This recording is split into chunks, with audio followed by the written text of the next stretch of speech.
Hello and welcome to our first episode of B2B with ExtraHands, hosted here on Life Uncensored, navigating adulthood one episode at a time. I'm your host, Rasheed Hamid, and I'm thrilled to be here. I want to say a big thank you to Amanda. Thank you so much for having us here. We're super excited to get started and be a regular feature on your podcast. We're so blessed. Tonight, we're going to be talking about how to end your business year successfully. I've split this topic into two key points for conversation. The first one is going to be financial closeout, and the second one is going to be strategic planning. So let's dive in. I'm going to keep it brief for you tonight. Take some notes, replay this later. Let's figure out how we can end our business professional year successfully with some order and productivity and structure, right? Sounds like fun times, I'm sure, right? Number one, under financial closeout, audit your expenses. Audit your expenses. Review all of your expenses to ensure everything is categorized correctly.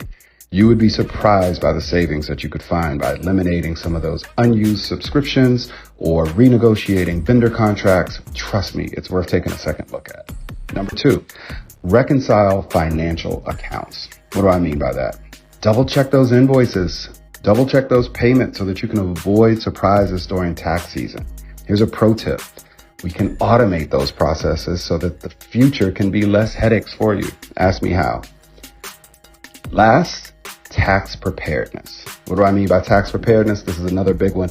Gather all of those tax documents early. Don't wait. Get those 1099s, receipts, payroll data, and start your consulting with a CPA or your accountant. Hopefully you have one already. If you don't, now's the time. Put that on the to-do list for next year. Those are my three big key points for financial closeout. Now I want to talk to you about key points for strategic planning. How are we going to end this year and look forward to next year? First and foremost, number one, reflect on the year.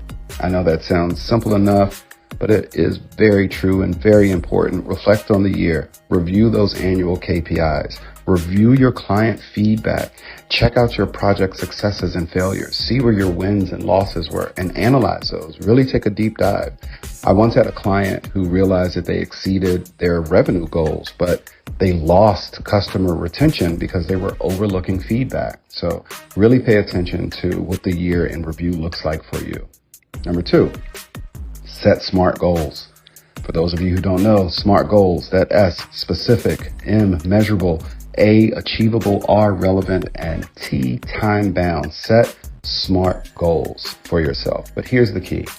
Break those goals into quarters. Give yourself more opportunity to have successes, to have wins. Don't make lofty goals that are super unattainable, right?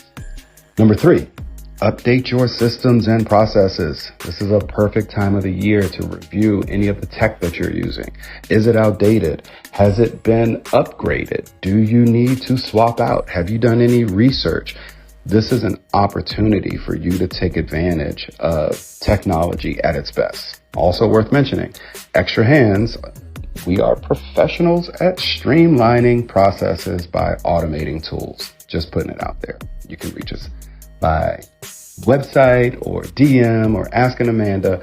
Moving on. Number four, plan for downtime. Sounds silly, but quarter one is often very slow for a lot of entrepreneurs. Make a plan for that downtime. Don't just get caught in the wind. Prevent burnout. Make sure you're giving yourself some time. And last, budget and financial forecasting. Really want to focus on your expenses and your revenue expectations for next year, creating a realistic budget and forecasting how you're going to get there. Last thing that I want to bring to your attention is two very obvious challenges and how to overcome them. I get it. The first one for me would be the overwhelming feeling of too many tasks. Here's a tip. Just prioritize 2 to 3 of these key objectives per week, and that'll help lead you up to the new year and throughout quarter one, right?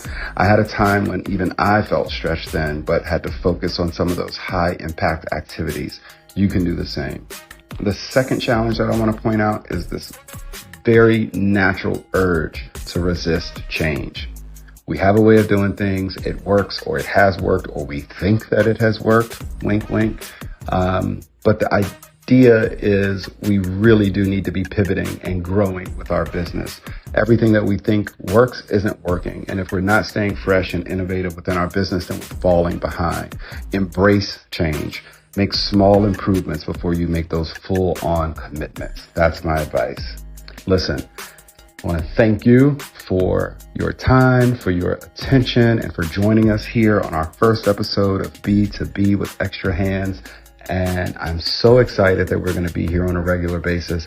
Make sure you like, share, and follow not just ExtraHands Virtual Assistants, but Life Uncensored, Navigating Adulthood, one episode at a time. That way you can find out when we're going to be on, what our topics are going to be, how you can get involved, but more importantly, how you can keep your business on track and how we can help you keep those wheels turning. It's been my pleasure tonight speaking with you. Amanda, thanks for having me. I'm going to toss it back to you.